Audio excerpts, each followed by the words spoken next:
Hello everyone, welcome to CSI net Adda. मैं हूं Ashita ma'am, आपकी लाइफ साइंस एजुकेटर। तो स्टूडेंट्स, आज हम लोग बात करने वाले हैं BHU PhD नोटिफिकेशन के बारे में। यानी कि BHU की साइट से स्टूडेंट्स PhD का नोटिफिकेशन रिलीज हो चुका है और यहाँ पर आप जैसे कि देख सकते हैं कि जो online application form filling date है स्टूडेंट्स, वो भी रिलीज हो चुकी है। 6 जनवरी से आपके फॉर्म फिलिंग जो प्रोसीजर है वो शुरू हो चुका है। लास्ट डेट है स्टूडेंट्स 21 जनवरी। तो अभी भी आपके पास टाइम है, definitely you can fill your forms. Next अगर हम बात करें स्टूडेंट्स, तो डिक्लेरेशन ऑफ रिजल्ट लगभग 15 तारीख के आसपास होगा। 15 फेब के आसपास ये प्रोसीजर शुरू हो जाएगा, क्योंकि बहुत सारे डोमेन्स के लिए they are conducting this examination. तो हो सकता है कि आपका जो एग्जाम का जो रिजल्ट है स्टूडेंट्स थोड़ा सा डिले हो जाए, क्योंकि lots of subjects they are providing for the PhD, right. Next अगर हम बात करें, क्लोजिंग डेट ऑफ एडमिशन जो है स्टूडेंट्स वो रहेगी आपकी 6 मार्च। तो ये आपको कुछ इंपॉर्टेंट पॉइंट्स हैं जो कि आपको इन्फॉर्मेशन ब्रोशर में भी मिल जाएंगे, वो आप एक बार देख सकते हैं। तो इसमें यहाँ पर हम लोग देखते हैं स्टूडेंट्स, सबसे पहले आपको क्या करना है, bhuonline.in वेबसाइट पर इस तरीके से आप पहुंच सकते हैं।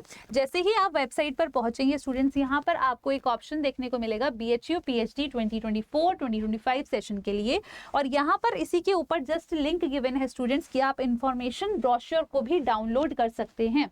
यहाँ पे आप सबसे पहले पॉइंट पर देखेंगे, research entrance test 2024 admission, click here to apply. यानी कि जो भी बच्चे RET के माध्यम से PhD में एडमिशन चाहते हैं तो उनको यहाँ पर अप्लाई करना होगा। और जो भी बच्चे RET के अलावा यानी कि अपना जो स्कोर कार्ड है उसके यूज करके एडमिशन चाहते हैं स्टूडेंट्स, तो उनको RET exempted 2024 admission, click here to apply, यहाँ पर अप्लाई करना पड़ेगा। तो यहाँ पे स्टूडेंट सबसे पहले हम क्या करते हैं, इस इंफॉर्मेशन ब्रोशर को गो थ्रू करके देखते हैं। तो आप जैसे ही डाउनलोड करोगे, इस तरीके से आपके सामने जो पेज है स्टूडेंट्स वो आपके सामने ओपन हो जाएगा। तो आई होप आप लोगों को क्लियर होगा स्टूडेंट्स। यहाँ पर सबसे पहला पॉइंट लिखा है कि RET एग्जेम्प्टेड वाले में किन कैंडिडेट्स को या कौन से कैंडिडेट्स हैं जो इसमें फिल आउट कर सकते हैं। तो इसमें लिखा है ओनली दोज कैंडिडेट्स जो कि एलिजिबल होंगे एडमिशन ऑफ PhD के लिए through RET exempted mode are, यानी कि उनके पास एक तो क्वालिफिकेशन की अगर हम बात करें तो JRF होना ही चाहिए उनके पास, ठीक है। अब UGC है या CSIR है या फिर ICMR है या DBT है, वो डिपेंड करता है, या कोई अदर नेशनल टेस्टिंग एजेंसी के अंडर उन्होंने इस तरीके का जो फेलोशिप एग्जामिनेशन है वो क्वालिफाई करा है, तो वो भी चल जाएगा, ठीक है। नेक्स्ट अगर हम लोग बात करें स्टूडेंट्स, तो यहाँ पर एक आपको इंपॉर्टेंट पॉइंट और देखना है कि candidates will have to appear in interview. यानी कि यहाँ पर आप लोगों का टेस्ट तो नहीं होगा, बट हाँ जी इंटरव्यू जरूर होगा, जो कि 100% वेटेज जो है उसका होगा, ठीक है। और उसी परफॉर्मेंस के बेस्ड पर आपको सेलेक्ट करा जाएगा। नेक्स्ट अगर हम बात करें स्टूडेंट्स, जिन भी कैंडिडेट्स को लेक्चररशिप या फिर असिस्टेंट प्रोफेसरशिप ये सब मिला है, ठीक है, यानी कि अगर आप कैटेगरी 2 या 3 में आते हैं स्टूडेंट्स, तो इस कंडीशन में आप एलिजिबल नहीं होंगे। किस मोड के लिए, RET एग्जेम्प्टेड मोड के लिए। या फिर आपके पास DST इंस्पायर फेलोशिप है तो भी आपको एक्सेप्ट नहीं करा जाएगा, you won't be eligible under this mode of admission. Next अगर हम लोग बात करें स्टूडेंट्स, तो यहाँ पर ये चीज अच्छे से मेंशन है कि कैंडिडेट सेल प्रोड्यूस, ठीक है, valid JRF certificate at the time of physical verification. मतलब जब आपका फिजिकल वेरिफिकेशन होगा तो उस वक्त आपके पास JRF का सर्टिफिकेट जो है स्टूडेंट्स वो आपके पास होना जरूरी है। नेक्स्ट लिखा है, अब कौन से कैंडिडेट्स हैं जो कि RET दे सकते हैं, तो यहाँ लिखा है JRF क्वालिफाइड वाले भी RET के लिए अप्लाई कर सकते हैं। जो असिस्टेंट प्रोफेसरशिप के लिए क्वालिफाई हो गए थे विदाउट JRF, वो भी इसके लिए अप्लाई कर सकते हैं। थर्ड में जिनके पास JRF भी नहीं है, लेक्चररशिप भी नहीं है, ठीक है, वो भी इसके लिए अप्लाई कर सकते हैं, PhD के लिए अप्लाई कर सकते हैं। यहाँ पर स्टूडेंट्स एक चीज अच्छे से मेंशन कर रखी है, वो ये है, for admission to the PhD programme in agricultural science the net score of ASRB examination shall be use, ठीक है। तो अगर आप एग्रीकल्चरल के लिए यूज कर रहे हैं तो इस कंडीशन में ASRB का जो आपका मार्क्स का रहेगा स्टूडेंट्स उसको यूज करा जाएगा।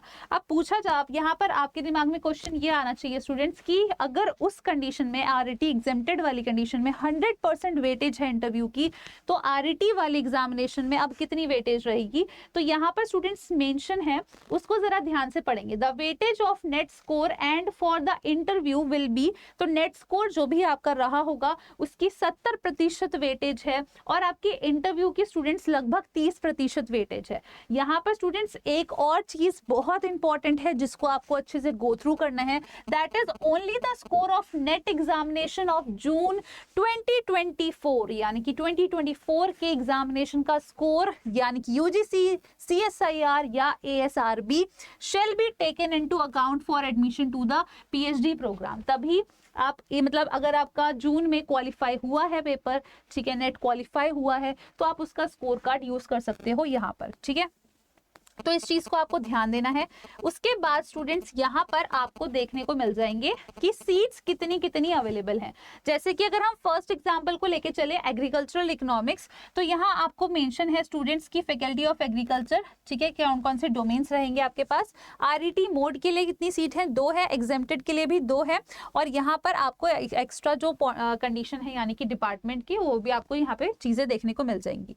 जैसे कि अगर हम लोग बात करें students genetic and plant breeding के लिए, तो यहाँ पे आपको इसी के अंदर जो सब फील्ड्स हैं वो देखने को मिल जाएंगे, ठीक है। अगर हम लोग देखें तो ये आरईटी मोड वाले के लिए 5 सीट है, आरईटी एग्जेम्प्टेड वाले के लिए 1 है। तो आपको इसी तरीके से अपना जो भी रिस्पेक्टिव फील्ड है उसको चूज करना होगा, जैसे कि agronomy, agricultural statistics, plant pathology, genetic and plant breathing, ठीक है, और food technology, entomology, agricultural engineering. इसी तरीके से स्टूडेंट्स आपको वेटनरी से रिलेटेड भी काफ़ी सारे देखने को मिल जाएंगे, veterinary anatomy, veterinary physiology, medicine.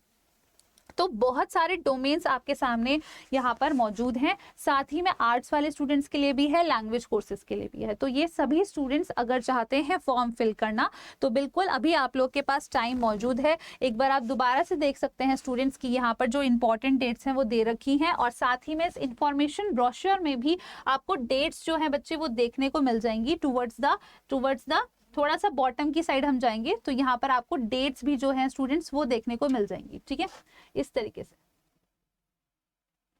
Okay, तो यहाँ पर स्टूडेंट्स आप देख सकते हैं these are the dates. Online submission of application form 6 जनवरी, काउंसलिंग जो होगी जिसमें डॉक्यूमेंट वेरिफिकेशन और इंटरव्यू होगा स्टूडेंट 27 जनवरी के अराउंड आपका स्टार्ट हो जाएगा। Declaration of result and admission 15 Feb से स्टार्ट हो जाएगा।